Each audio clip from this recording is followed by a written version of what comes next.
Hot off the heels of last night's Flat Earth debate, we bring you part two, where tonight Dr. Joshua Bowen will be going against Bill Ludlow in a Flat Earth epic match. Gentlemen, are we ready?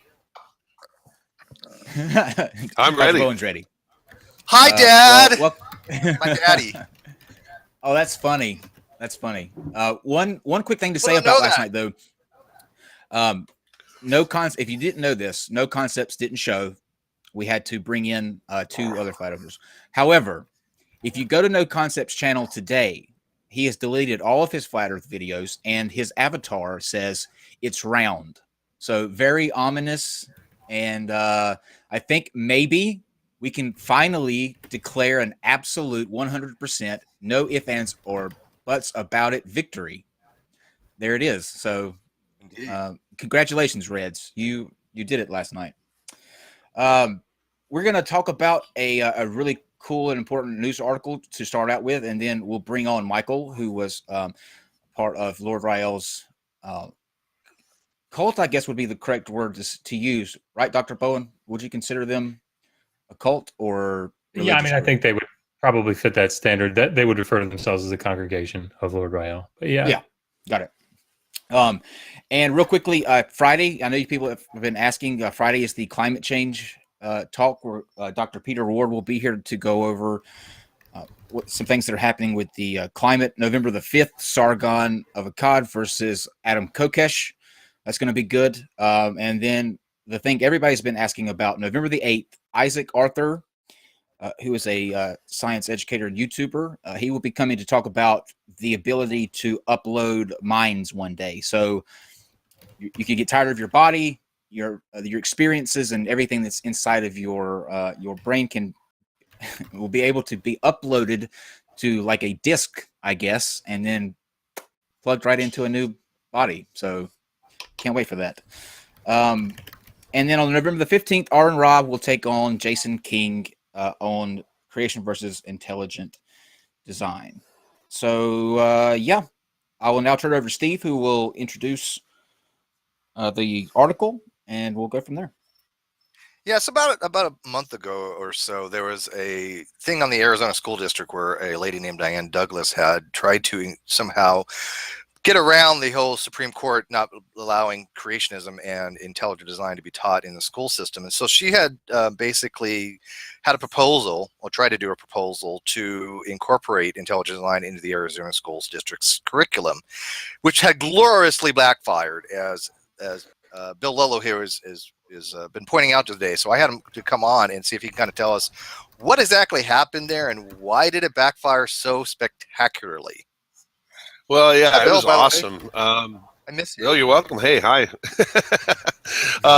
Yeah, Diane Douglas is a real right-wing conservative Christian, was elected as a state superintendent of schools here in Arizona. It's an elected position. Things like changes to our the Board of Education can recommend changes to school standards without having this put to a vote to the public. So it's a real important position in that, they can actually change school standards based on just that little board, voting on it.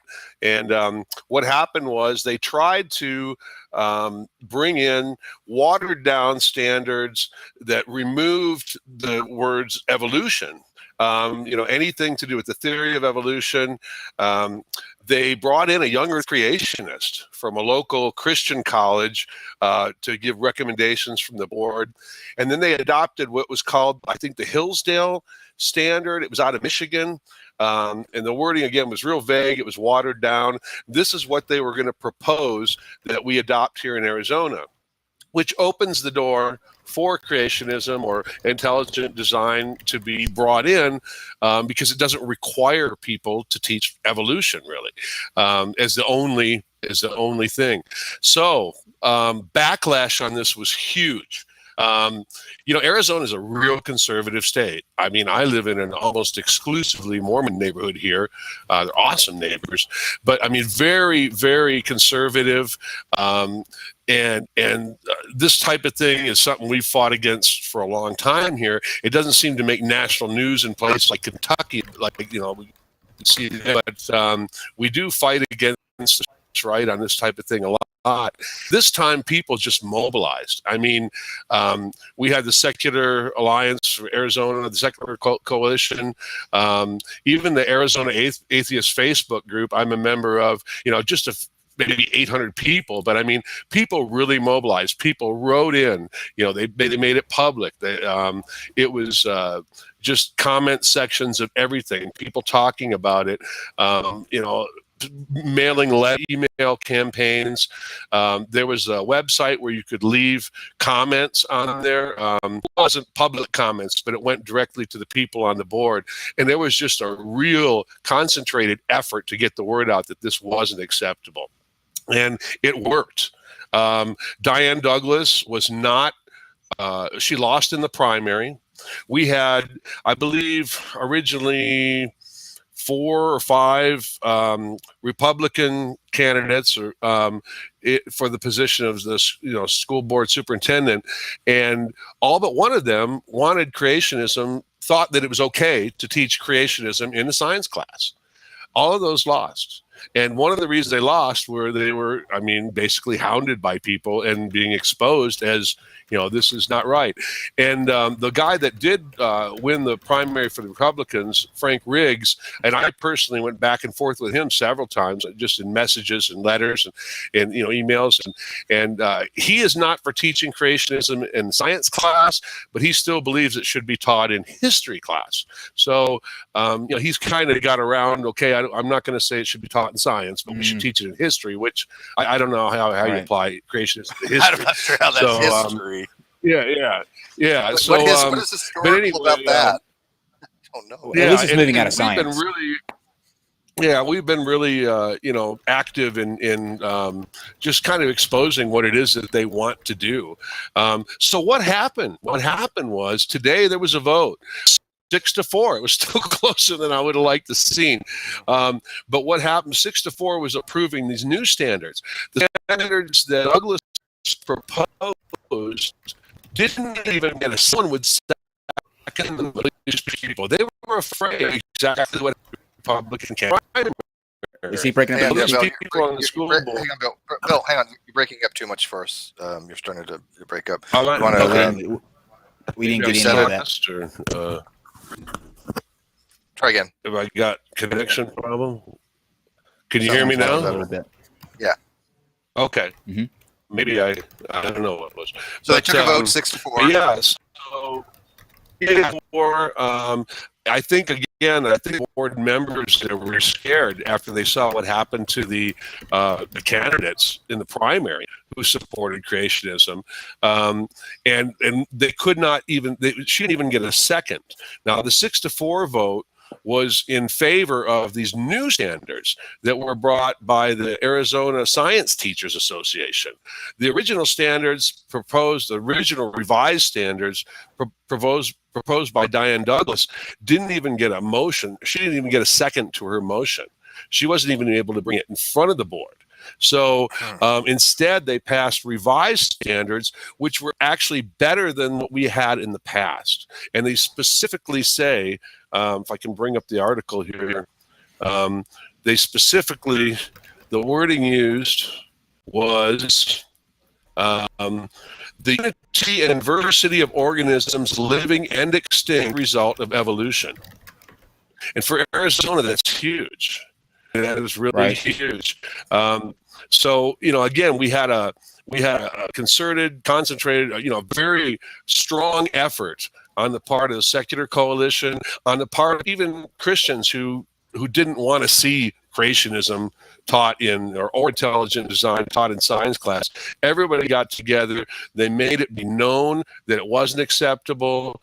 The woman who proposed it didn't make the primary. She's gone at the end of this year. Her motion to bring it in front of the school board wasn't seconded, and we got better standards adopted in the end because of this. So it was a real big win. I can't imagine it being a bigger win, especially in such a conservative type area as Arizona. I mean, Arizona and Texas, and some of the backwards kind of states that nobody wants to live in, like North Carolina, I would expect that kind of stuff, right? That is accurate. That is They, accurate. if this can happen in those states, then there is hope for humanity. And when I saw that's posted, I wanted to bring you on. I wanted to touch on this a little bit because I think this was a huge win, and I thank you for coming on, Bill, and kind of giving us more detail on it. Yeah. Story on it. Glad to do it. Bill, we look forward to having you on a full episode sometime. Yeah.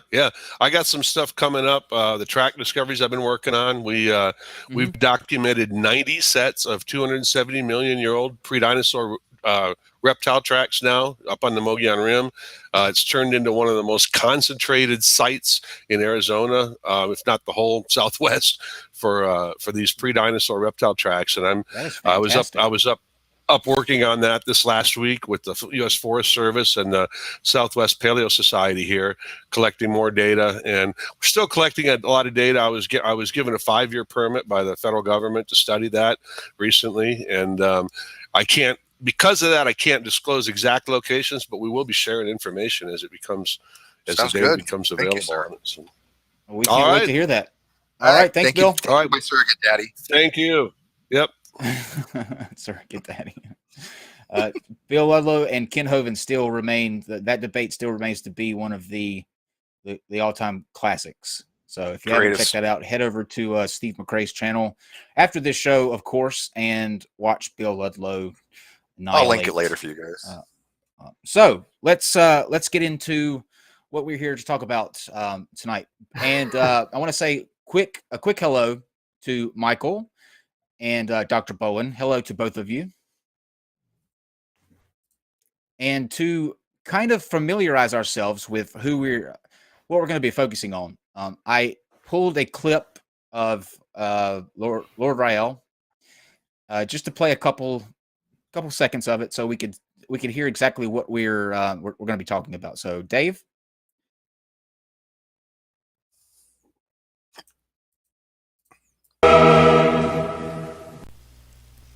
My children, I am Rael. I am your king, and I am your lord, and I have arrived, as promised, to reclaim the throne of my father. Okay. We can stop right there. Okay. So, Michael, did he in fact reclaim the throne from his father? Well, I'm just going to have to say no on that one. Aha. Man, yeah. I was really hoping you would go for yes. So let's introduce you officially to everyone. Why don't you tell people who you are, what you do, and how you kind of became involved in Lord Rael's group, and then I'm going to turn it over to Dr. Bowen to take us through a couple questions, and we'll go from there. So whenever you're ready. Sure. Well, basically, this all happened about a year ago. Let's see. Basically, I was in the Marine Corps, enjoyed 7 years of service, and at the end, I come back to civilian life. Then I go back in the reserves when I'm in the desert for a couple months. I started thinking about God and things like that. Could he be real? I want to investigate. I want to find out the truth. I've never proven it to myself at this point. Why not find some proof? So I went on a journey, little spiritual journey. When I came back from the desert back home, started doing some research, read a testimonial every day. Several Christians, they've somehow found Jesus. Can I imitate them and replicate some of the things they do and find Jesus too? Well, turns out everyone has their own special and tragic way to find Jesus. Someone dies, they found Jesus. Something miraculous happens, they find Jesus, and I can't copy all that. So I decided I need to find him my own way, is what I thought. So I do some research, and I find, there's one place in Tennessee that is very strange compared to all the other churches, at least. One pastor who is creating his own Bible, for instance. I've never heard of a pastor creating their own Bible. And and I thought he was preaching some interesting things, and he had a list of false doctrines that seemed agreeable to me. So I went down there. Anyway, I was there for a couple of months, and I learned a little bit about how to make a Bible, how he gets his sources, things like that. But then again, I started noticing that he has settled on what he thought. He has settled on his perception on what is the truth. He's like the other Christians in that he has stopped searching. And as a truth seeker, you should never stop searching. It's my personal opinion. I never stopped searching. I never settled. I was never satisfied. And I just felt like Christianity didn't have all the answers. I felt like I need to dig deep and find out what's the mystery. So eventually, I started, my spare time witnessing. If I see something strange online, I need to witness. I need to figure out what's going on. Apparently, one day I kind of crossed the line. I went to the congregation of Rael. And I basically spent the entire day. As soon as I met them, I'm like, wow, yep, they're lost. Gotta get these people out of this cult. Gotta get them out. This is not happening. Not on my watch. I gotta start witnessing right now. So the moment I woke up, I encountered this. I was typing all day. My pastor was so mad at me. He's like, what are you doing typing there all day? Basically, I spent the night there on the Sabbath day, came back the next day, I encountered that group, and my heart was set. I am going to witness all day until at least one person leaves that congregation. I am not going to stop. And so, And how many have left? None. Maybe me? None. I haven't left really. So no one's left. No, let me ask you this. Did you actually, was there a point where you actually started to believe as they did, or was your involvement in the group always a sort of trying to counter what they did? Well, I'll say this. It's impossible for me to throw everything into a soundbite in terms of my story, but I have experienced many synchronicities in my ever since I started this journey. And certain synchronicities, like for instance, I sent something to Josh about a synchronicity about this very show, which if I could somehow go to desktop mode, I'd show you. Basically, for example, one of the synchronicities was I'm reading an article, doing some research on what language did Jesus really speak? What was he speaking? So I was browsing some forums, and in big bold letters in the forums was non-sequitur. Just something that I don't expect. I'm not thinking about the show. I'm not researching for the show. I'm just researching for myself. I see that there. I'm like, wow, maybe I should talk about this during the show. So I experienced those types of synchronicities. When I entered Lord Rael's congregation, how it started was I saw it as wrong initially, gut instinct. This is wrong. But their teaching seems sound at first, but there was something about it.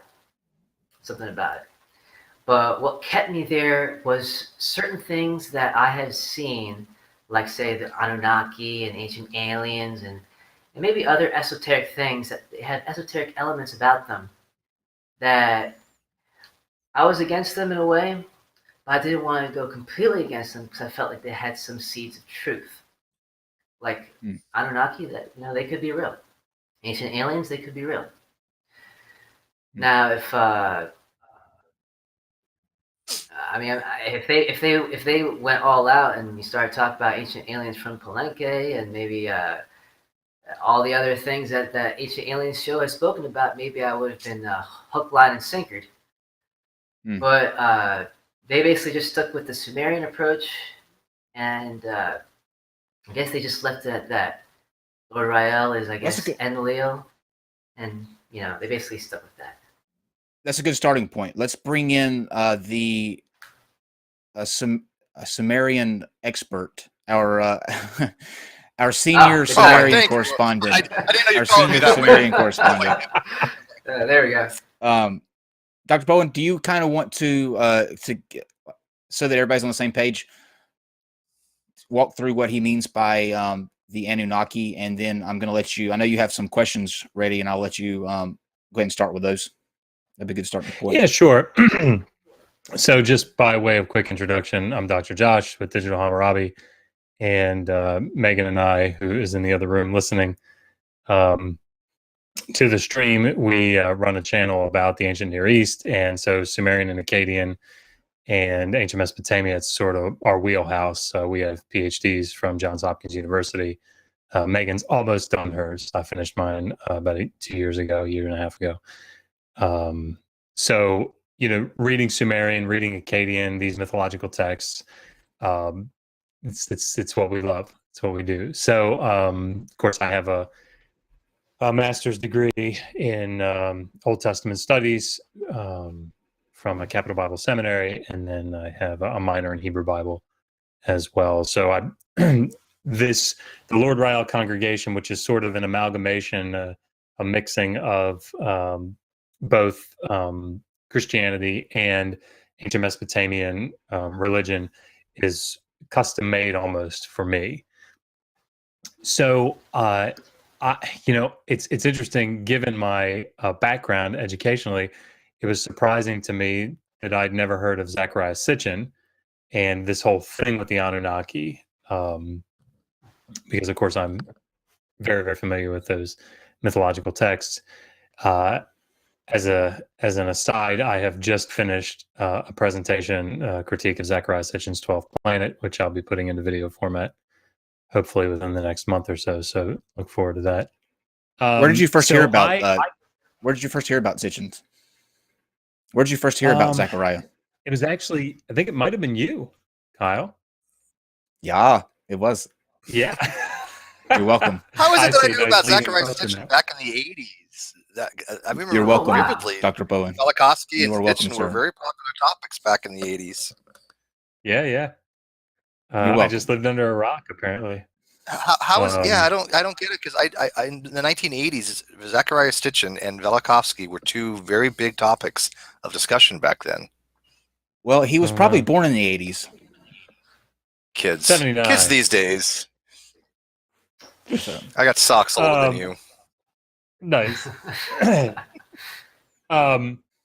So I don't remember actually where I came across Lord Rael's. It might have actually just been a YouTube video of his, but at any rate, I know where it was. Sorry, we did a video on this channel actually. Megan and I did, and what is her name? Michael, you might remember her name. She's with this group. Well, anyway, one of the very nice Kelly? women. Or Amy? Kelly Patrick. That's right. Kelly Patrick. Yes, I know her. She, Okay. Yeah. Right, So she commented on the video and just left a link to one of her videos.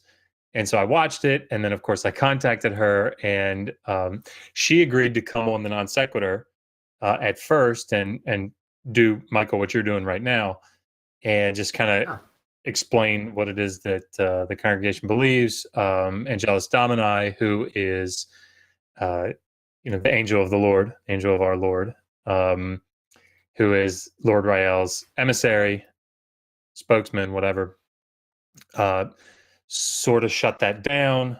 I ended up conversing with him, just trying to get some more details about what it is that they believe.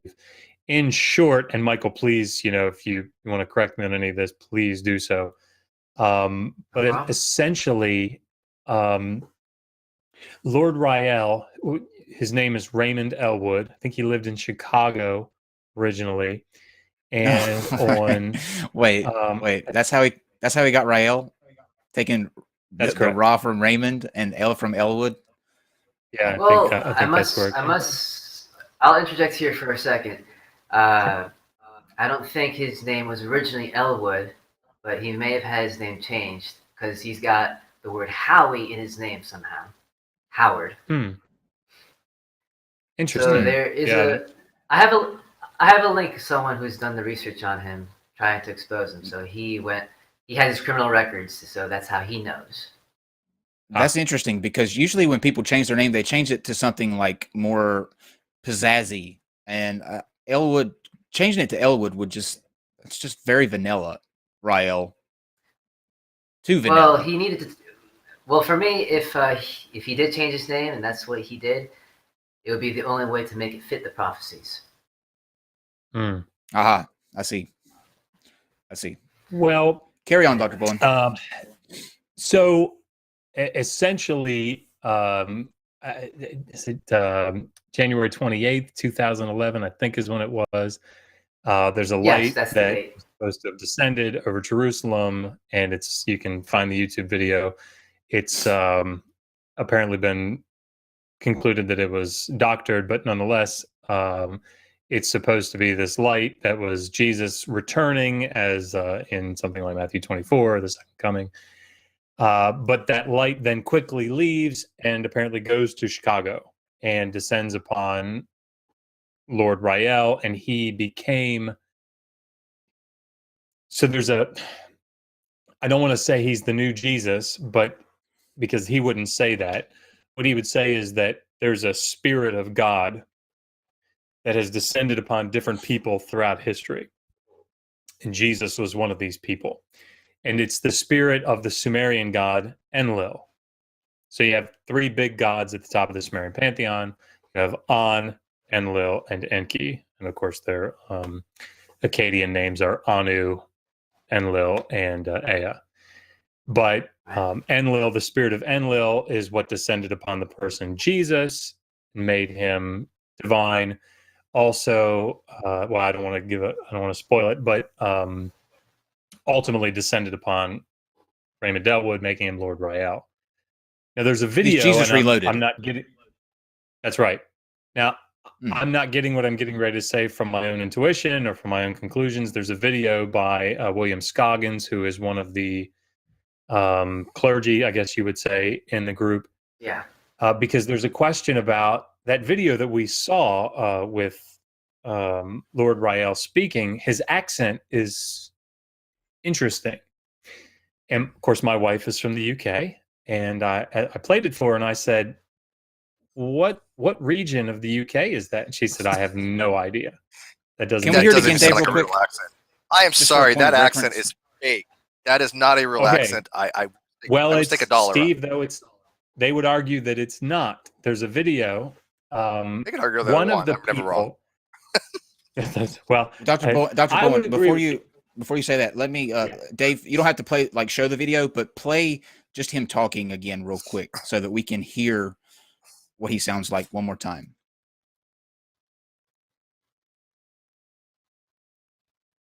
Let me rewind this a bit here.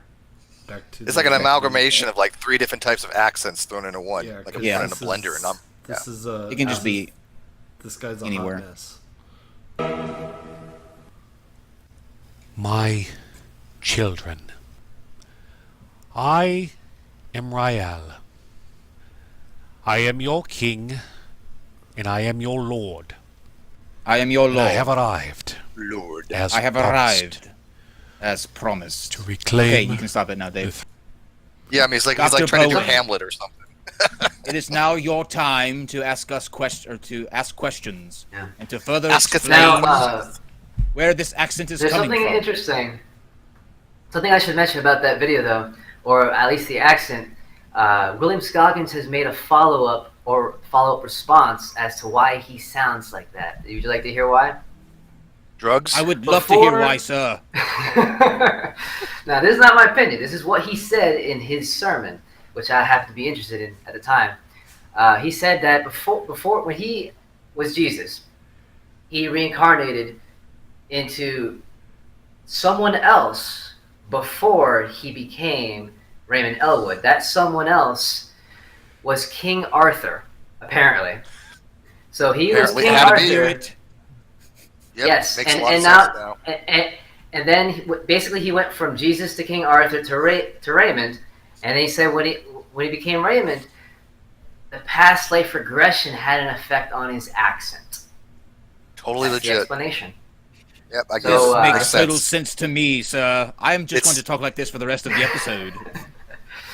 So that's his explanation. Okay, so but please tell me that someone took the opportunity to use this and ask him how the hell he got Excalibur out of the rock. Now here's the interesting thing though. When he did that response, this is something that they usually do, but they didn't do it for this one. They always throw Torah codes at us, but they didn't give us a King Arthur Torah code. That would have been a lovely thing to see, but they did not give us that. Does exist? What's a Torah code? Well, that's actually how I originally found Raymond Elwood when I was witnessing. The Gotcha. Torah Okay, code let's- is basically. Let's hold off on that then, because I'm sure Dr. Bowen has that kind of mapped in his line of questioning. So I don't want to get ahead Oh of him. yes. I got. Yeah, I don't just wanna get ahead of remember, strange women lying in ponds distributing swords. Distributing no swords. basis for a system of government. Executive power is mandated by the masses, not some from vast aquatic ceremony. Can't we all just talk like English people for the rest of this episode? I think it'd be such a good time. No? Okay. Carry I don't on, know. Dr. Bowen, carry on. So I suppose given that so let me ask you, just so that we're all on the same page here, where are you now, Michael? I mean, you've said that you came in initially, and I remember watching you do it because I was there in the chat, or in the whatever it is. It's a VK group. Oh yeah, and I remember watching you do it. Whatever. So you Going all came in. You came in full force, and I remember Angelus Domini, what I consider probably to be very, very high up in this group, blocking you at one point because of what you were saying. Oh yeah. And I remember thinking, well, good on you, because you're bringing up excellent points. And then the next day, you joined. So can you tell me about that? Tell us about that. Like, what was it? Yes. So what was it I that will explain that. Yeah. Well, you see, there was something about the congregation of Rael I knew was a complete lie. I knew it was a cult. And I was throwing them all my questions. I know the scriptures, but they cannot refute anything that I've given them. So I've given them at least 100 questions, and they respond, "Oh, we're working on these questions. We're going to give you the answers." Months have gone by. No answers. The Christ, I've donated some money to him, but just so I can throw a question at him to see, because at the PayPal link you can add a comment. I was like, let's see here. If I throw money at him and add a question to the comment, will he respond then? No response. So basically, no response from the so-called Christ. Basically, I was going to leave, but I just felt like I wasn't done with them yet. But moreover, I felt like I wasn't done with convincing myself that everything that they were believing was a lie. I felt like there was some truth there, so I decided to stick around to figure out what it was. Because when I initially came in, I believed that everything that they were teaching was a lie. And as I was researching, because they're like, research us, prove us wrong. And I'm like, challenge accepted, will do, I'm going to do it. And I realized that some of the things that they were teaching was correct, which I thought was wrong. I found out was actually right. But turns out some of the things. Jesus' name, his name is not actually Jesus. According to the Hebraic Mater Lectionis, the official Mothers of Tongue reading of how you pronounce his name, it's actually Yeshua. But there's debates about this, but sure. I can show you. I can get into that a little bit later. But that was just one of those things that I found out was true, and it would have taken 10 congregations and 10 pastors to convince me that his name wasn't Jesus. I basically had to do the research on my own to find that out. Well, I don't think the letter J even existed when they wrote the Bible. Isn't that correct, Dr. Bowen? That's correct. Yeah. So. Sure. And tell us, Dr. Bowen, so that because I'm curious myself, how big is this organization? Like, how many people follow Lord Rael, and where are they coming from? How does he get followers? That's tough. I'm not sure. So their VK group is what, Michael, about 90? 90 But if you people go to right their now. Well, I'd say Facebook 92. group, okay. It's But larger. I mean, if you, and so I'm assuming that's like the core group, but Facebook seems to have, I'm not a big Facebook person, but it seemed like they had many, many more followers. But I don't know, maybe you have more of an inside scoop on that than I do. Not entirely, because I don't use Facebook that much myself. And I think what they're doing is whenever they post to Facebook, it gets sent automatically to their VK Admin. somehow. They've got some kind of well, I think this is important to stress, Dr. Like, can you kind of tell everyone what the lady did that joined that up and sold everything? Like, they get rid of their earthly possession. Like, talk a little bit about that so that people know, Sure. the level at which people are committed. Yeah. So maybe this is this is important, just as a general understanding. So, what they're doing is they're taking what many would consider to be just fundamental mainstream Christianity, to some degree, and adding this Mesopotamian religion to it and connecting the two. So if you listen to what they say, it sounds like, so there are a lot of times it actually sounds very mainstream. But of course, they believe that there's a man named Richard Ruff. Richard Ruff found out of late that he is actually Enki, revivified, one of the three gods of the top senior gods of the pantheon, Sumerian pantheon. There are apparently other deities that they haven't let us know who they are yet. And one of the primary messages is that Lord Rael Enlil is getting ready to bring judgment. And that judgment is coming in the form of the aliens in their spaceships who are out at the outer rim of our solar system, who are essentially ready to fire whenever Lord Rael gives the command. I think they did when he spoke. I'm, his voice is the weapon, right? That's complicated. There are videos about this. I'm getting this all from the videos that they have posted. Lord Rael can think certain things and make things happen. So it's actually very physical in that sense, like material. There's some natural explanation for what he's doing. But they adhere to this idea that these ancient aliens, the Anunnaki, were the gods. Just in that sense, they're very much in line with Sitchin. And those gods are waiting at the outer rim of our solar system, ready to. Nibiru is going to eventually come close, and in other words, judgment is coming. Right, Lord Rael is bringing judgment upon America in particular. Right, the Babylon, the Great Babylon, the harlot. Right. So he has called for an exodus, and I can't. It was sometime maybe in the last year or so. I'm not sure. Can't remember. But called for an exodus of all believers from America, and they traveled down to Baja. And there are videos about this. An exodus to Baja. Woman, That's a vacation, not an exodus. Well, maybe now. Initially, Kelly Patrick seems to be a very genuine person. If anybody is duped, I think that she is. I think that she genuinely believes this. But she has videos where she's talking herself, and she had a landscaping business out west. It was apparently fairly successful. And when Lord Rael said, "Time to go, Exodus," she had to sell it. And they moved down to essentially a compound where there was no running water. They're lighting fires outside to cook things. I mean, it was apparently,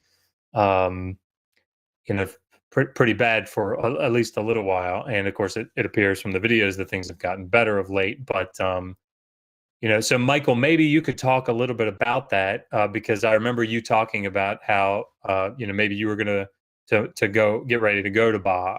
So maybe you could talk about that, or what motivated that, what maybe changed your mind, if you Sure, wouldn't mind sure. talking about that. So I remember my mind set at the time. I did pray some prayers because I was still, even though I had left my previous congregation and entered a new one, which was Lord Rael's congregation, I was still in the Christian mode. I still felt like I still need to pray for everything for guidance. So I was thinking or praying, hey, if he's the Christ, please let me know. Please, God, let me know he's the Christ. Send me a sign like you usually do. And so I thought I received some sort of sign. I was reading one of their documents, and I found out apparently Raymond's name, or Rayel, has to do with what was it? Amen Ra. Like it's Amen Ra is a derivation of it somehow. And I thought I that knew was, Aaron Ra was involved. Aaron Ra is a god among men, so I knew it. yeah. So here's the interesting thing. It kind of struck me that could have been a derivation, and that was only 30 minutes after the prayer, because not even days before, I was going to start a new diet called the Amen Ra diet, or basically it was called the Amen diet, but the doctor that founded it, his name was Amen Ra. So I thought that was a sign. So I was like, What is I guess the you're the Amen Ra Christ. diet? I'm just curious. Top ramen. A lot of top Yeah. ramen. Is it? Please tell me it's ramen noodles. Yeah, No. We're talking about Egyptian Amen Ra, not ramen. Oh. Uh, Oh. Amen, like Damn. amen. Got it. So basically, I thought that was a sign. So I was like, okay, I guess you're the Christ. So I guess I gotta start thinking about packing. I would take that as a sign. Yeah, definitely. So I'm thinking about packing, but I'm still skeptical. I was like, Christ, I don't think that's good enough. Are you sure? Is he really it? Is he the one? So I was like, I need more confirmation. It's funny that you I don't keep think saying it's enough. Christ when in referencing if you're trying to figure out if this guy's really Jesus or not. You should be like, Well, Rael. I have to use the word Christ because I'm not sure if Rael is the actual Christ. So I'm like, okay, I can't use actual names right That's now. what makes it. Yeah, totally. I can't say Jesus because I just learned that was wrong. Yeshua, I'm You're not right. comfortable enough with that name yet. So, and Rael just sounds weird. So I just gonna Just stick go with the last Christ name. for It's now. fine. Last name's fine. So eventually, after 2 weeks, I was almost gonna make my final decision until someone decided to slip in the congregation. Someone decided to make a prophecy. His name was Michael something. They're like, oh, we gotta make that exodus now. It's gonna happen. There's gonna be an asteroid. It's gonna strike very soon. It's gonna be in like September, like 18th or 17th, like that. It's gonna strike. If you're not out of America by then, you're dead. Something like that. He didn't say it in those exact terms, but he alluded in such a strong way. I was like, okay, I could leave now before this supposed asteroid strikes, or I can just wait for the asteroid to strike, and if it doesn't strike, then they're wrong. But if it does strike, then they're right, and I'm dead. So Not an it was easy, a not risk. an easy predicament, man. Yeah. So Boy, very I tough. thought decision. I had some tough decisions to make in life. You win. You win. That's rough. So That's it was rough. kind of a risky decision, but I decided to wait it out. And but I decided to throw a prayer onto it as well. It's like, oh Christ, please know that I need to know for sure if you're really true or not. And if I die, then I guess you're the truth, and I'll be with you soon. So That's a lot of. basically, the asteroid. That's a lot of bravery, man. You should have just sent him an email. I hear that's you get a lot faster response. I tried that. I got no response actually. I even threw money at him. Didn't work. So basically, the asteroid never hit. They said it was Shocker. near, just meters away. NASA barely caught it. They found out about an hour before it's almost struck, and then of course everyone was silent. No one spoke about it. And I'm looking for that other Michael to make a response video. It's like, oh, sorry about that, guys. False prophecy, my bad. Nothing, just silence. I'm waiting.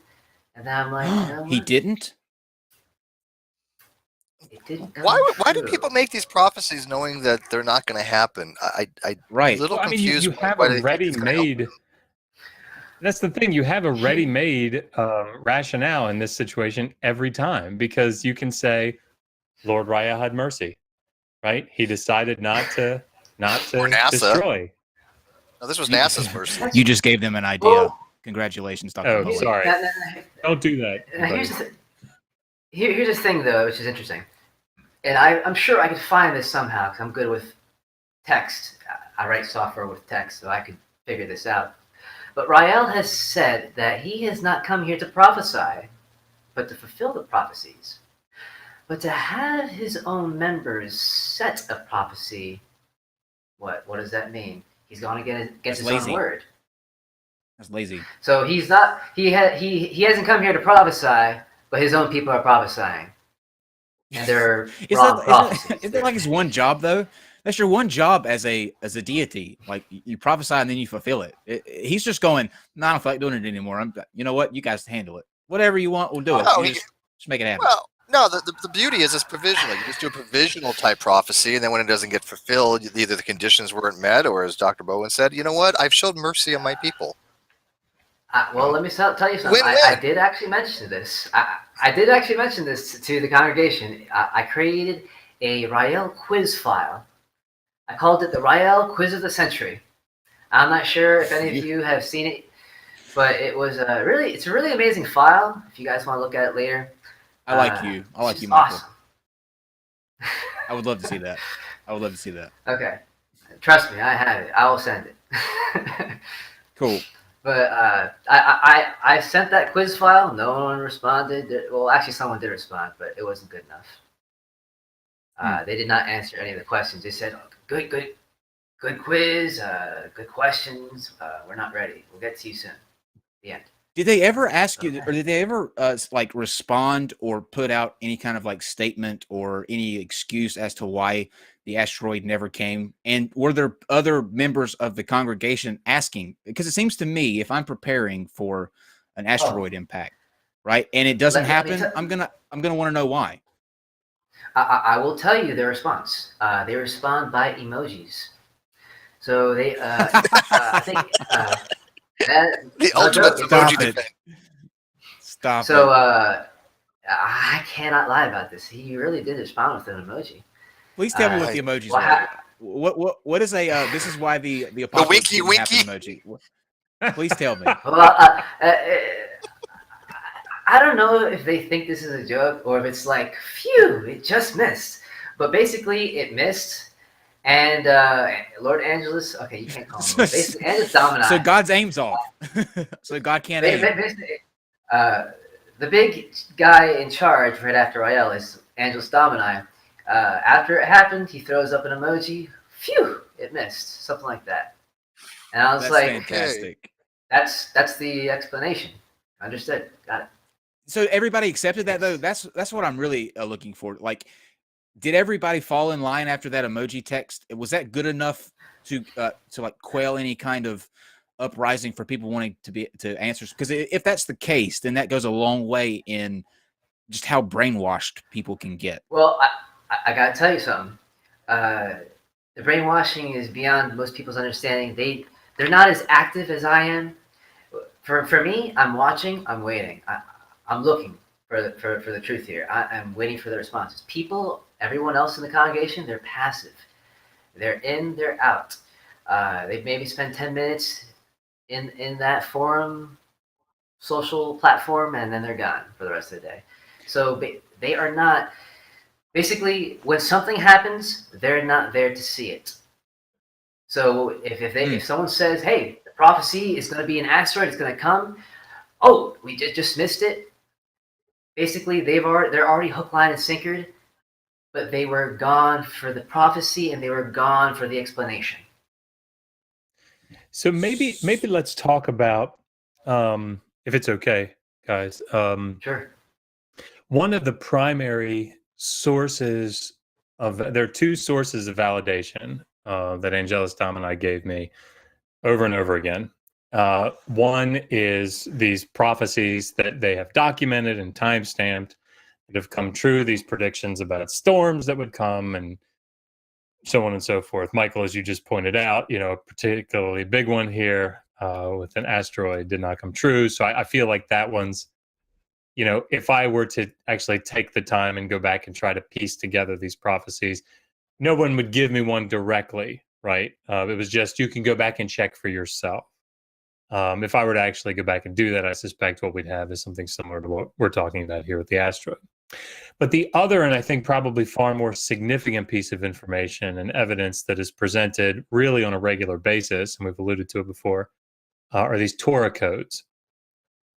And Michael, if you want to develop it more, that's fine. I'll give a brief introduction to it. Essentially, this is nothing new. The Bible, the Old Testament was written in the Hebrew language, and originally it was written without spaces in between the words, right? And so what people have done throughout the years is they have lined up all the letters in the Hebrew together, and they would skip. They'd say, let's skip every fifth letter.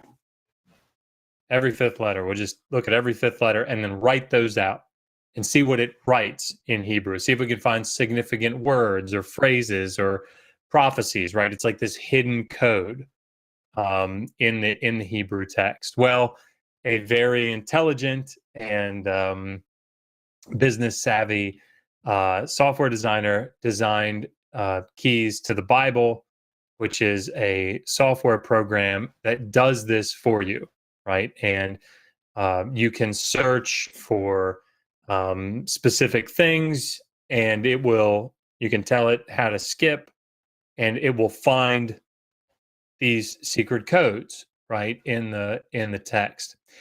And one of the things that they do, and in fact, there's one up right now. If you go to the VK site, you'll see their lead page is always, it looks like a crossword puzzle, right? And it's just a bunch of Hebrew characters in a square, and you'll see highlighted at angles, horizontally, vertically, these words in Hebrew, and then down at the bottom it will say that this translates Lord Rael, or this translates son of Lear, or this translates coming judgment, or any number of things.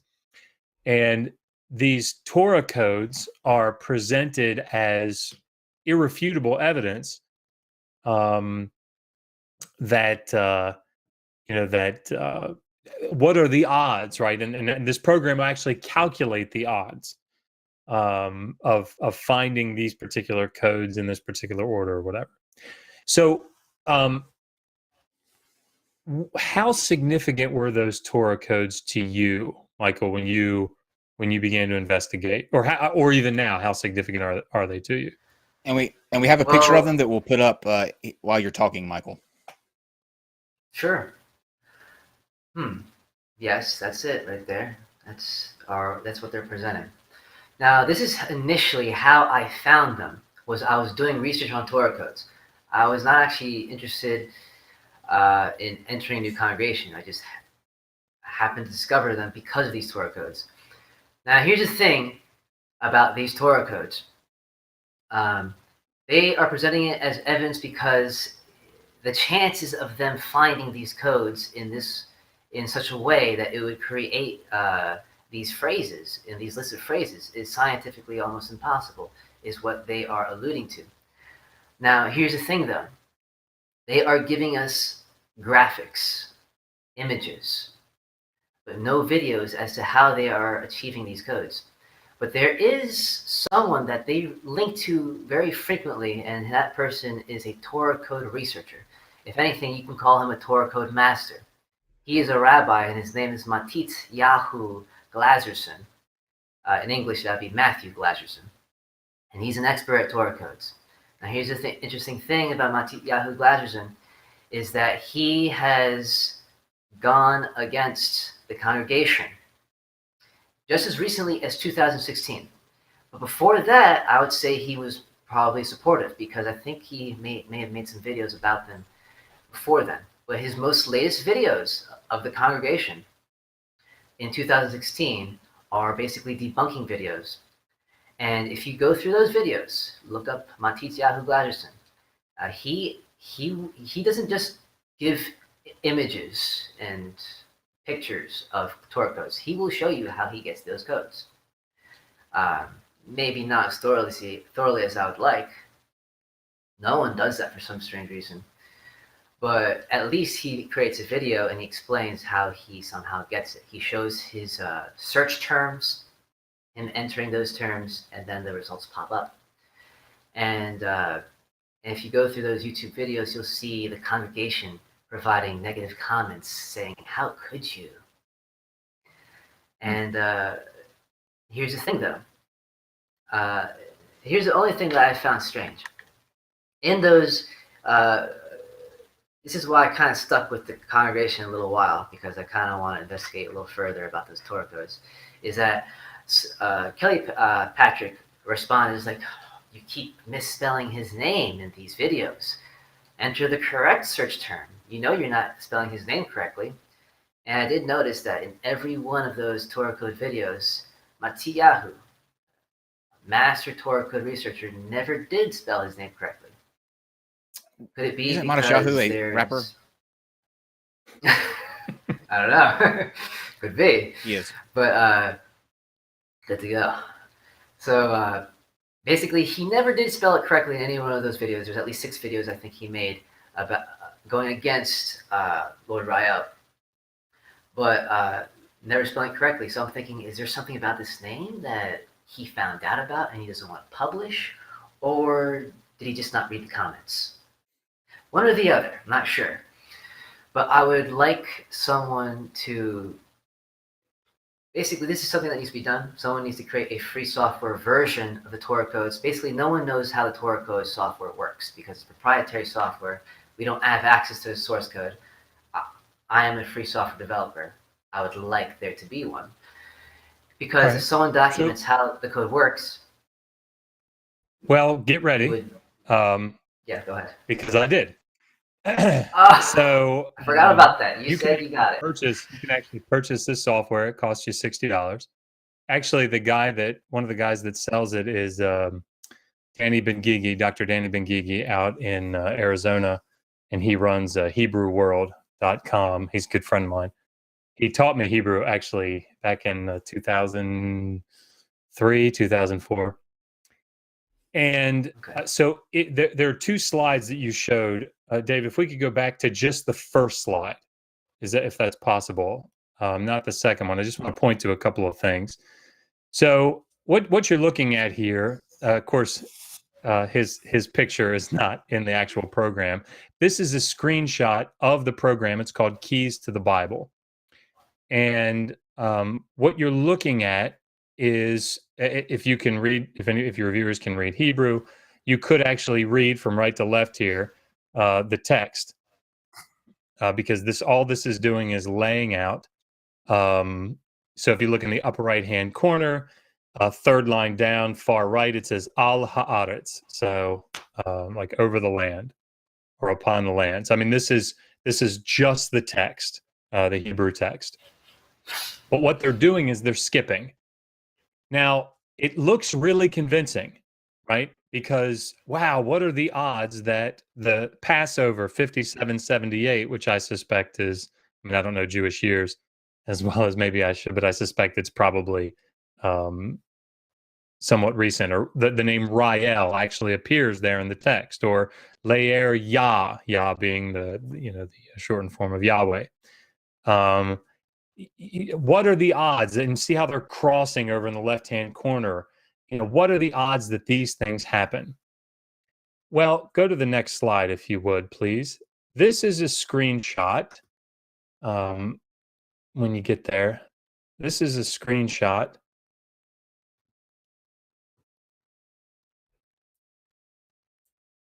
Dave? I didn't freeze, did I? No. There you go. There we go. Okay. We see it. This is a screenshot that I took this morning. And it looks really fuzzy to me, but hopefully to the viewers it's not. there in the center in Hebrew says J. Bowen, or Josh Bowen, Hamashiach is the Messiah. All right, so Holy, welcome hold everybody. on 1 minute. You mean we have the Messiah on this show? Why didn't you tell us ahead of You time? do. We would have made the I did not place bring a any little tributes. bit more. We would have cleaned. We would have had food. Now, Am I going to hell, Josh? Well, I'll let you know afterwards. But no. Yeah, all right. If you look in the center, crossing it is Yahweh, the Tetragrammaton, the name of God in the Old Testament. Upper left-hand corner is the word godlike. You have Jerusalem, Shamayim for heavens. You have the first and the last on the right. You have eternal. These are all bona fide words that appear in this section of the Hebrew Bible. Now that seems really amazing, right? Doesn't it? I mean, this would be really convincing, and I should probably start my own cult now. Actually, after I did this one, I found Steve McRae is Yahweh. So don't tell him that. I just don't have followers. I have worshipers now. Thank you. Oh. You have your own cult, Dr.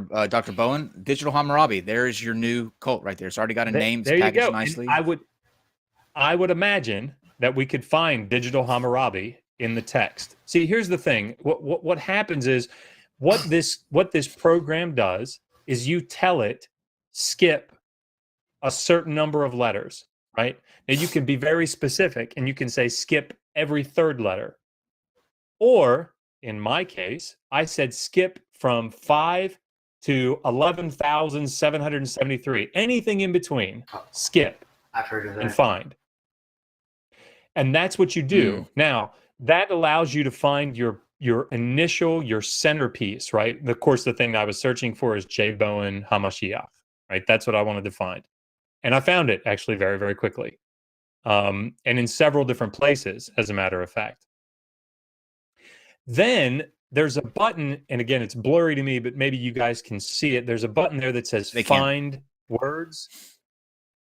And if you click on that, it allows you to essentially scroll through and find all the different words that appear in that section of the matrix. So all those words, it'll show you which ones are there.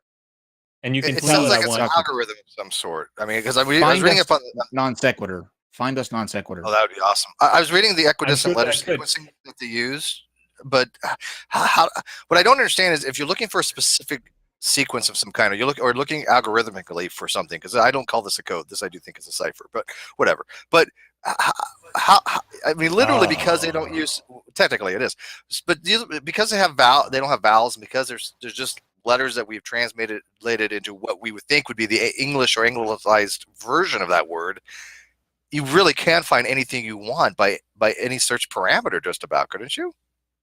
Yeah, I mean, so there are certain words that are fixed, right? So Hamashiach that's how you say the Messiah.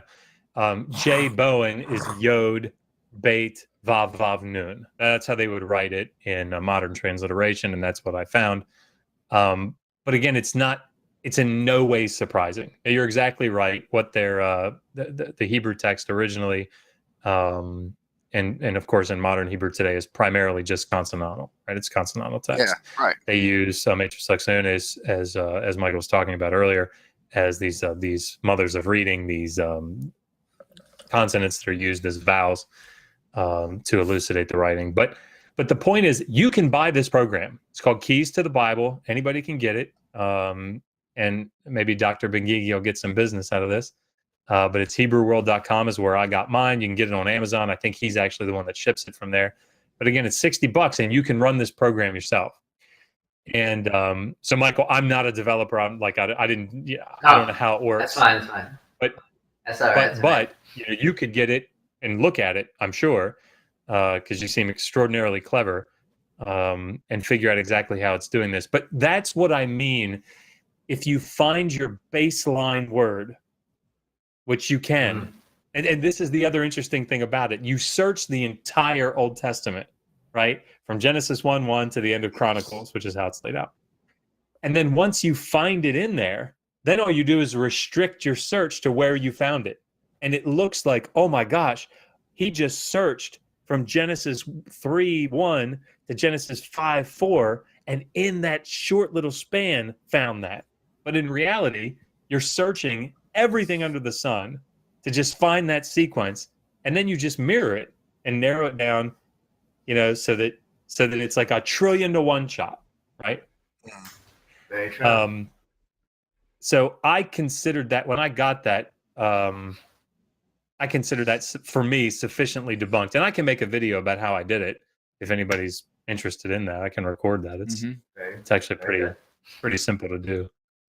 But just thought I'd throw a cherry. Hopefully, anybody that's watching from Lord Rael's congregation right now, hopefully because this is one of the two linchpins. Right? This is one of the two things that are prophecy, and Michael's already talked about how the prophecy about the asteroid fell through, and really it only takes one. Right? You have one prophecy that fails. That's a huge problem. But then the other is the Torah codes, and I think there's sufficient evidence here that it's problematic, to say the least. So anyway, I did forget to mention one thing. Well, before I mention that one thing, I'd just like to throw a cherry on top with the Torah codes. Apparently, Richard Ruff, who is the main leader of that congregation, he's Moses apparently. In a past life, and Richard Ruff sounds more like a porn star than it does an Old Testament figure. This guy was like ex-military, worked in encryption and decryption in the military. That's what he did, right?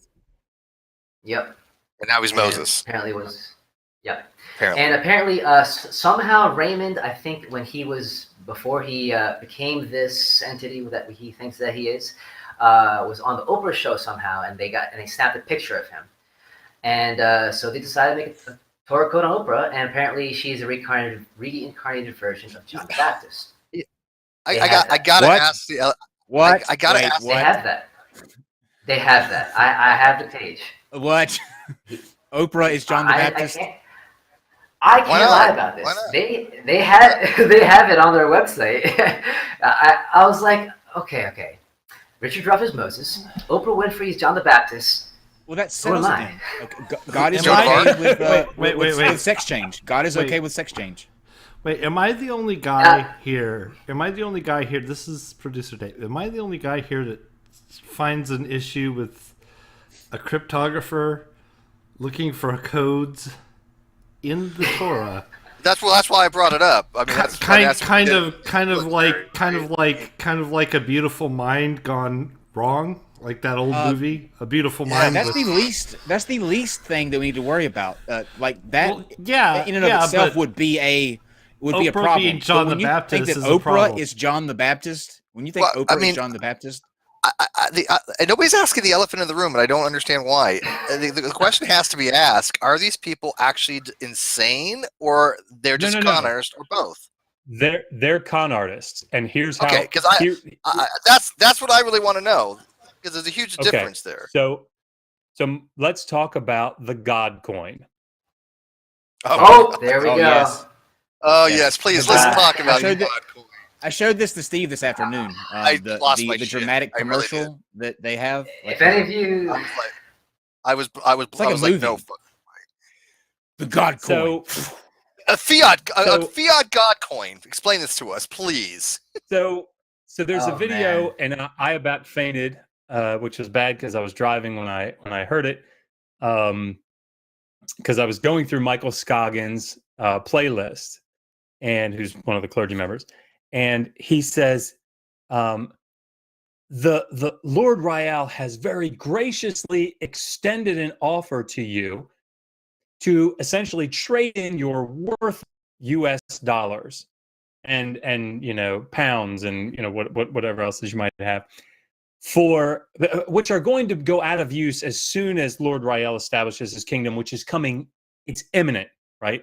All that money is going to just completely useless. Gracious. So that you can get the God coin, right? Which is a coin. It's money with Lord Rael's face on it at a discounted rate. You can trade in your worthless paper dollars. Right, so which he's so benevolent. You're getting ready to be. worth nothing for at a discounted rate. Act now. I mean, it really felt like an infomercial of sorts. Can we give up on humanity? All that needed was Billy Mays coming back. Like, can he resurrect Billy Mays to be in that commercial? And yeah, by the way, But call now and you'll get another one free. Boy. I thought A this, second I thought God coin for absolutely free. crypto at first too. I thought it was crypto coins. People were talking about crypto coins. This is not cryptocurrency. This is actually a gold coin, but it's fiat gold coin, which I don't understand because usually a gold coin is worth the value of the metal, right? That's why they have gold coins. What does it mean to have a gold coin that's worth more than the value of the metal? I don't understand how that works unless it's a total scam. Well, here's how they're. There's a lot of levels of deception here. There's even an Anunnaki tie-in. I'll tell you about it. But basically, gold on demand. It's gold on demand. That's how they got God, God. So gold on demand is what they call it. Stop it. Wow. That's That's brilliant. No, that's actually pretty good. That's brilliant. I got to give them props for that one. Gold on demand. They go pretty deep on this. Now, here's the Anunnaki tie-in. The Anunnaki tie-in is this. So apparently, their planet, their atmosphere, they basically went into the Sumerian research side of this. Probably looked at some Zechariah Sitchin's books. Basically, one of the Anunnaki planets were dying, and their atmosphere was deteriorating, and they needed to reseed that atmosphere somehow with some kind of base metal. They found out that gold was the best metal to use, but they could not extract it out of the mines themselves. So they needed to create a new living species to do it for them. These ETs are so advanced, why couldn't they create machines to do this? But basically, they created us to do it. I guess they wanted to test their limits and not use machines. That's a brilliant tie-in. I have to give them credit. That's pretty. That's the time. They're like, hey, Anunnakis, they created the human race to mine gold. Right. And I've come back. Where's my gold? Didn't they put us with another different species, or something similar to Neanderthals? That's who they combined to make us. We are a byproduct of that, Dr. Bowen. Yeah, they used stop saying this like it's historical fact. I mean, they used Anunnaki DNA. Enki used some of his own DNA. Well, there's DNA. There's a mosaic that has DNA sculpted from Sumeria. Everyone knows that. It's the little plant thing. It's DNA. It's not a plant. It's DNA. Yeah, I mean, I'll buy that for a God coin. Yeah. Mm-hmm. Totally. That's going to be our official currency. Should be. So apparently, you get enough of that digital currency, and eventually, when the kingdom is established, they'll trade you those digital versions for the real gold. That's the hype. That's kind of like selling like back. I don't know if they still have them, but they used to be able to get treasury bonds, right? And you would buy a treasury bond, and then the government would 20 years later give you like for every $10 you spent, they give you like 30 cents, right? So you invest like $5,000, you get $1.50 after 10 years. It was a really low yield, but that sounds like what it kind of is in some way. It's so difficult for me because my heart, like in one sense, my heart kind of goes out to the people that fall for this kind of trickery, and then in another sense it doesn't. In another sense, I want to like shake them and be like, how could you be like so gullible? Like, has he done anything? Performed any miracles, anything spectacular to lend credence to the fact that he might actually be this like, what does he put forth as evidence? There are no miracle videos, only judgment videos. Now, wait a second. Wait a second. Now, that's not fair, you guys. Kyle, you were a recipient of one of the more recent judgments when the hurricane came. I mean, he brought that. David, can you mute Dr. Bowen? I hate to do this, Dr. Bowen, but we have to do this to unruly guests, and I'm so sorry. But Kyle survived, so obviously, Lord Rael, he blessed Kyle and put him under his wing of protection and shielded him from the asteroid. We know how his aim is. Hey, wait, did the asteroid hit you? No, there you go. This makes it to where I- when somebody says, that whole thing, I'm not going to stand too close to you, you're going to get struck by lightning. You don't have to move away anymore because it 9 times out of 10 probably won't hit him. It'll hit the tree next door or something like that. Now, I will say this about the miracles. He did have, at least at one time, a healing video.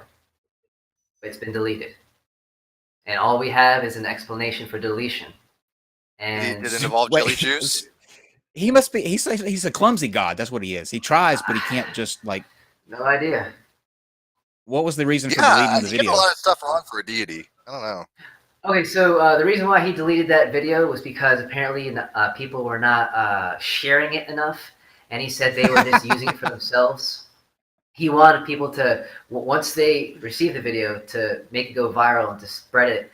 They're like, oh, they're holding on to this treasure. They're not letting it go and letting it spread. They're so greedy. I'm going to remove it. That's what. Oh my God! Said, of course. So God cares about his social media influence.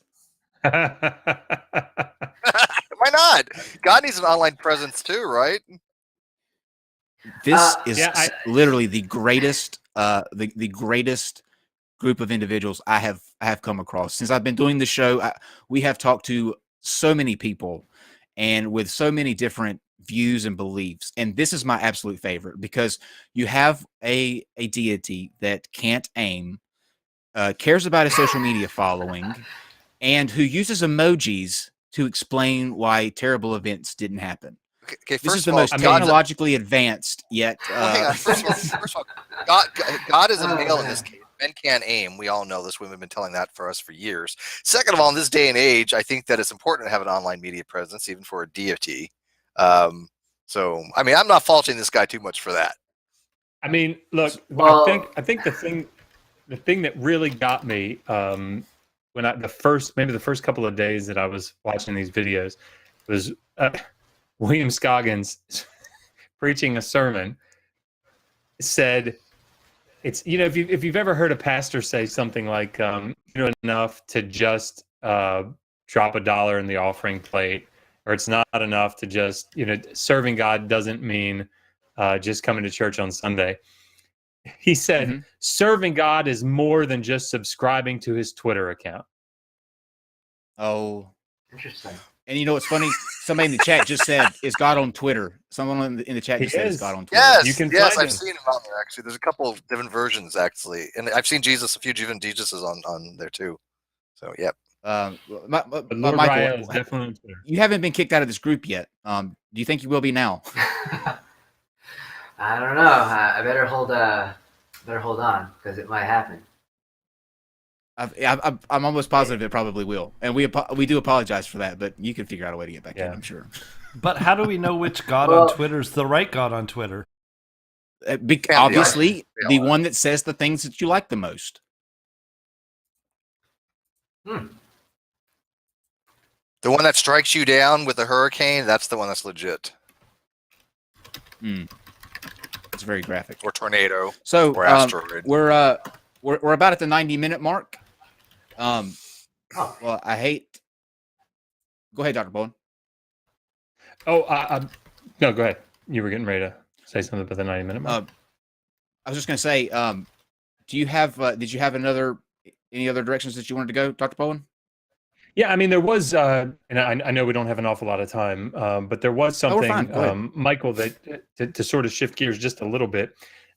Michael sent me a link to a project that he's working on, which I actually found really interesting. And I know we don't have a lot of time to talk about it, but maybe he could just give a brief overview because I do find it fascinating. You're creating a new edition of the Bible. Is that a fair way to? Edition's probably not the right word, but maybe you could just talk about that, so that and maybe tell people where they can go to see it. Well, it's not online right now, but I will send you a link when it becomes online. Basically, majority of Bibles are based off of the Masoretic text, and majority of the Bibles are based on very young manuscripts, but not the oldest manuscripts. So the goal of the project is to, for the first time, create a Bible that is based on all of the oldest all the oldest manuscripts that we have to date. We're talking about the Dead Sea Scrolls, because with Dead Sea Scrolls you have an almost complete Bible. We're talking about the Septuagint. We're talking about the Samaritan Pentateuch. We're talking about also textual variants that are in other texts that no one else is using. Textual variants that, I'm telling you, they're going to give you some amazing different readings in the text that no one's ever seen before. And this is basically a new type of Bible. In fact, you can't even really call it a Bible. It goes beyond just a Bible. Because Can I make a suggestion? Oh, go ahead. You mind if I make a suggestion, Michael? You mind if I make you a suggestion to you? Leave out all the hateful shit. Pardon my language, but leave out all the hateful shit that happened in the first version. You know, all that killing and judgment and all that. Leave all that out. Here's something interesting about the Old Testament. The New Testament is the good news, right? But how do we know what the good news is without first knowing what the bad news is? So the interesting thing about publishing them both together is I'm going to be doing an expose on the Old Testament. A lot of people have never seen this side of the Old Testament before. I really wish I could show you the file and show you the research that I'm doing. The Masoretic texts, they date back to the 10th century. And what they've done is they've added vowels to the language. They did not exist before then. These vowels change the pronunciation and the meaning of words. If I could just show you even one word, you would be shocked. It would change a key passage, a key word, and your idea of the scriptures would change immediately in that one word. Because what happens is you have one Hebrew word, right? And that Hebrew word, if you can see my finger, will maybe appear in another verse, right? So you have one verse here and another verse here. Each have the same word, but maybe they'll have different vowel marks on them. These different vowel marks will give this Hebrew word one meaning and this Hebrew word a different meaning. But if you remove the marks, they become the same word. But because these marks are on them, people think that they are different words. And what I've been doing is collating these words, removing the marks, and restoring the original rendition of these words, doing deep research on the Hebrew Strong's Concordance. And you basically, no one has ever read the actual scriptures yet with the original ancient rendering before the Masoretic marks. And can you give us a spoiler? What some of the changes that you found, like how it would alter the original, you know, what we consider the original in any way? Like, how does it change? Okay. This one is going to sound like a stretch. Let me just pull up the file real quick so you know I'm not just. We've already covered the stretch, Michael. Don't worry about that. Oprah becoming John the Baptist. We're long past that's the stretch right there. We're way past the stretch mark. Well, good to go. Well, we're going to get right into it. So, is there words like psyched, just kidding, stuff like that in there? That'd be kind of cool. Kyle, you just used Oprah and stretch mark in the same sentence. That's not very nice. So here's a good one. Don't fuck with and me, I'm sure you guys might want to look at it after the show's done. But if you can go to BibleHub.com, and I'm sure you'll be shocked. You might be, but this is just one example of what I'm trying to do here. Go to BibleHub.com and look at the Hebrew Strong's Concordance for Hebrews 7160 is a mapped word. My computer's not used to going to Bible Hub. It's used to going to a different kind of hub. I know what you're talking about. What was the verse? What was the verse? So, if you're good at Bible Hub there and you're good with Hebrew Strong's Concordance, the Hebrew Strong's number is 7160. So let me just pull that up. That means quick. I'm just going to let you go ahead. Now, if you need help navigating the other hub, that's where you can call me in. This one I'm not so good at. So basically, Hebrew Strong 7160 shows up only 4 times in the Bible, and it means shown. And it's basically talking about Moses's face. Moses' face was shining. But apparently, there are two other Hebrew Strong's words. They actually come right after that one. So there's 7160, it means shone. 7161 means horns, and 7162 means horns. Now, 7160 means shine, shows up 4 times. 7161, which means horns, 76 times. And 7162 means horns, shows up 14 times. So we have, let's see here, 94 verses. 3 of those verses, it means horns. I mean, it means shine. But in 91 of those verses, it means horns. But they are all the same word, just different accentuation marks, different vowel marks. But if you remove the vowel marks, basically, Moses had horns. I think I'm already liking this version of the Bible better already. But here's the interesting thing, though. When Moses came down and received the 10 Commandments, the congregation of Israel, with Aaron included, they were afraid of Moses. They were afraid of his appearance. Now, here's the thing, though. If you believe the Masoretic translation, that his face was shining, that it was radiant, that it was beautiful, you tell me this: is the congregation of Israel going to be afraid of a beautiful face, a shining face? It's radiant, it's beautiful. Depends on how Logically, beautiful. it makes- I sometimes get afraid of Channing Tatum's face all the time. Yeah, It's just that I level. guess. So logically, it just does not make sense. But if you look at the other 91 occurrences of that word, it starts to make sense that maybe they were really afraid because he had horns. Nobody's asking me, but I'm gonna also give a little bit of advice, and Michael, take this because I like you, and I've liked interacting with you, and I actually think you've put Sure. a ton of work into this. I've looked through your I'm not good with computers, but the HTML file, is that what it is? Sorry, but whatever it is, the file that you sent me, I've looked through it pretty extensively.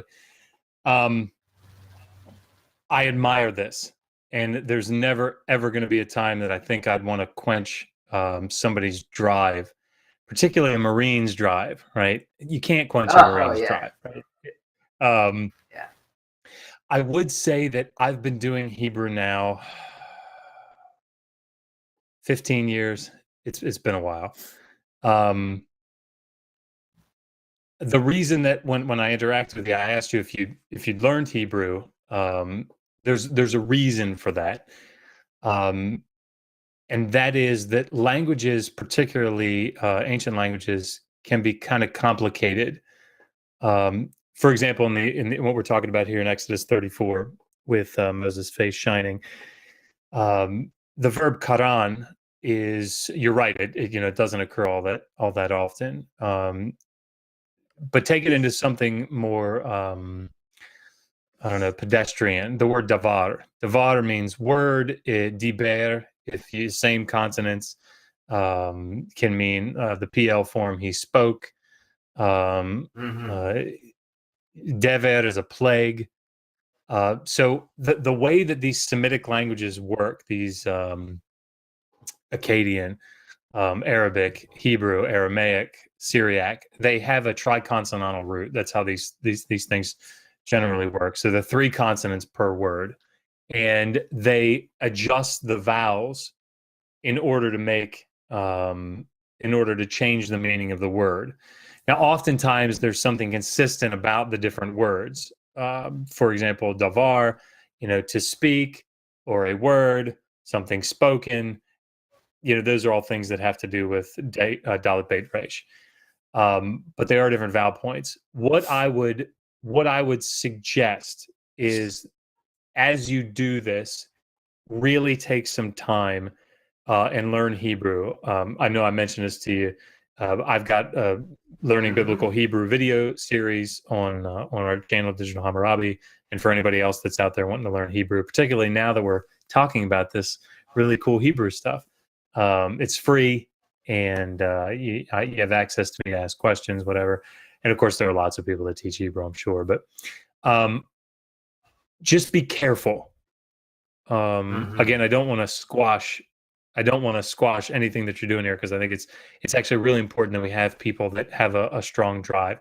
But just be careful, because there is a reason that we translate the way that we do. There is a reason that we use different vowel points. We use different vowels with these different roots, because, for example, in the passage that you're talking about, it wouldn't actually make any sense to say horn, because it would require the plural form. You would have to have karanim, where here it's just karan, it's kof resh nun. So it wouldn't fit the context. But I see what you're doing, and I understand it, and I applaud you. But just do the due diligence that I know a Marine would do, and learn the language, because I think when you do it, you might leave some ideas behind, but I suspect that you will find a lot more that you can actually really, with your tenacity and your drive, you can probably really grapple with and make some real headway for you and for all of us. Anyway, sorry, that's my spiel. Maybe he only had one horn. Can I ask you a question on that, on the Hebrew real quick? Because I'm always curious about this, and I never quite understood the distinction between the Hebrew and like the Ashkenazi Yiddish versions of things. What is the Yiddish? What actually is the distinction between Yiddish and like Hebrew? Because my mom would teach me, like trying to teach me like a little bit of Yiddish would be like a Kepler would be like head, right? But Mazel Tov is Hebrew, but they're always related to each other. But I don't know the distinction. Yeah, I mean, Yiddish, I'm not a Yiddish expert now, but it's an amalgamation of a dialect of German, as I understand it. I thought Yiddish is when you get like scared or spooked. Yes. Yeah, Yiddish is a language, but that too. It's spooked? What does that mean? What is spooked? I don't know what that means. I know don't be so Yiddish. You know what I mean? Like somebody jumps, don't be so Yiddish. That's the Jewish version of being scared. Gotcha. Yeah. Interesting. You guys at home got that. I know you did. One person in live chat laughed. Good. That's all I need. Just one. It's at one. This one. Well, this was fantastic. I love this. I think that I would love, if you're somebody out there that is actively in Lord Rael's congregation, please come on, because I have so many questions. I have more questions than I normally do with our. This answered nothing. This was great. This was a great introduction to, I think, what a broader question that needs to be asked is, what does it take to get someone to believe this level of I don't even know what to call it. Bizarreness. Not good enough. Bizarre's closer. Bullshit. There we go. Bullshit. There we go. Okay. That's the Hebrew word. So bullshit in Hebrew. Right. Oy vey. So I'm gonna let you guys take the opportunity to make any last minute thoughts that you have. If you have, I know Digital Hammurabi does. Plug your channels, your social media, where people can, if they want to find out more about you, follow you, ask you questions, all that stuff, if you're interested. So, Michael, we'll start with you. Well, I don't have any questions, but I'm actually glad you guys brought me onto the show. I think I actually have learned a lot. And I'm definitely going to take your advice, Josh, about learning more Hebrew. Definitely is my goal. For me, in my personal opinion, I don't think anybody should even consider writing a Bible or making one unless they have an understanding of those languages. So I do want to learn them. And of course, everyone's opinions here were pretty awesome. Just thought I'd share that. All right, we're gonna have to bring you back. I like you, Michael. All right. Yeah, this was good. You're a cool guy. I enjoyed this. Thank you. Hats off. Semper Fi. I have one question before we get to Dr. Bowen. And thank you for your service, by the way. Nobody's thanked him for his service.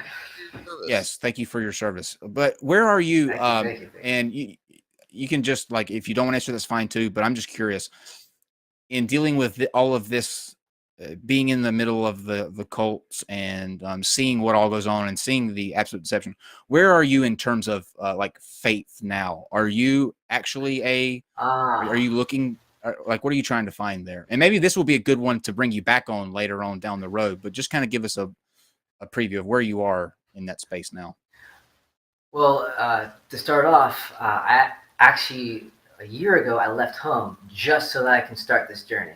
I was specifically on a quest to figure out what is the truth, and are Christians insane, or are they actually believing in the truth?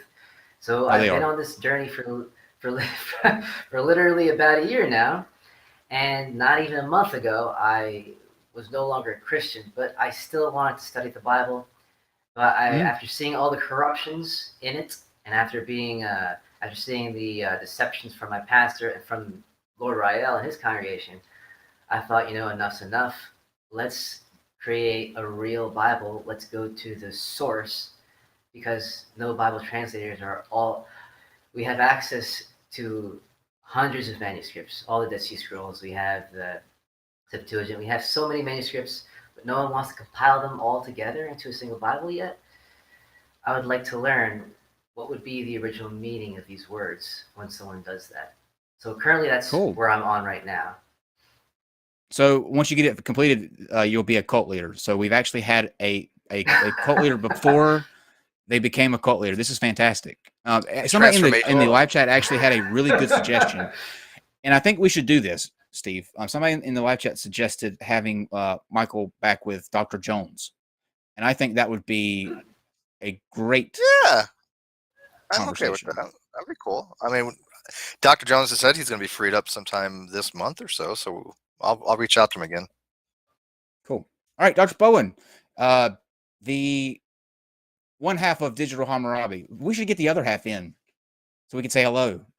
Yeah. Where's the other half we like better? No, I'm just kidding. The better half. She's actually in the live chat. Yeah. She's enjoying this as well. Oh yeah, get in here, Meg. I was going to think of a clever name, but it didn't come to me in time. That's the part about live shows. If you get this one window, and if you don't hit it, you have to back off. There she is. Hi. Now here's your dose of cuteness for today, world. Oh, and there's your dose of fat material for later. So why don't you go ahead and tell us about your channel and put it out there so that people can go and subscribe. Well, we are Digital Hammurabi. This is Megan, Dr. Josh. And as I mentioned at the beginning of the stream, we try to bring the ancient Near East to people that don't have the psychosis that we have. That leads us to spend a decade plus in university. Indeed. So Megan works primarily in Sumerian and Akkadian royal inscriptions from the 3rd and 2nd millennia, which is amazing. And I think that's a very generous assessment of royal inscriptions. You're really hot. So so it's befitting. You're going over the DQ limit, okay? And my glucose level's going up right now, okay? That's how I just got diabetes. I'm telling you. Gonna need some insulin. I wrote my dissertation on Sumerian literary and liturgical texts, and from the 2nd millennium. And of course, I do a lot of work in Hebrew and Sumerian and Akkadian, blah blah blah. Okay, so our channel, Digital Hammurabi, is the best channel in the whole world. I'm teaching a Sumerian grammar class. It's at least the 2nd best channel in the whole world. It's got potential. Indeed. Well, you guys created it, so well, no, you guys created it. We're like the midwives. You guys gave birth to your channel. We were just the midwife that kind of facilitated it. We held it and like bounced it around and said, "Oh, you're so cute. You're going to be great," and then sent you on your way. Indeed. Well, we appreciate it. But sorry. I'm sorry. I didn't mean to interrupt you. I was just going to say I really appreciate Michael coming on here and spending the time to talk about some I think kind of personal things and taking some of my advice and if there's any way that I can help in your Hebrew journey, please let me know, or any other ancient languages that you want to learn, I'd love to help. But thank you guys very much for having us on. Mm-hmm. Absolutely. Steve, any super chats? I think we just have one, and it is from Fostering Atheism for $5. You have a couple. I'm refreshing. I have two. Okay. Fostering Atheism. Steve needs new socks. This is true. I'm actually barefoot right now. It's actually kind of hot in here, so actually I am barefoot. Thank you. I do need new socks. Michael Warble, $5. Chicago, Railward, Elwood Blues, a mission from God. Coincidence? Ooh, wow. Not. We're gonna look for patterns in everything now. Let's just do that. Well, Mother Megan, full of grace. How many Hail Megans must we say this week? Since Dr. Bowen is the Messiah. Actually, Joshua Christ is now your new name. We can drop Dr. Bowen, Joshua Christ. I like that. The God Messiah will more than me. Oh, nice. Yep. Well, he's not godless anymore. He has you, right? And there's gods guys, in here. Yes. We will see you back here tomorrow for what do we have tomorrow? Oh, yes, Mind Readers. Jonathan Pritchard, who used to be a mentalist, he is now, what he does is he teaches people how not to get kind of caught up in those kind of scams. So he's going to actually cold read us and then go through how people do that. It's going to be fascinating. So check us out for that. And we're going to leave you, instead of me saying something very witty and life altering, a quote that you keep like I do every time we close out this show, we're going to let our good friend, the Godless Iowan, make a statement for us and show our appreciation to Josh Christ. So without further ado.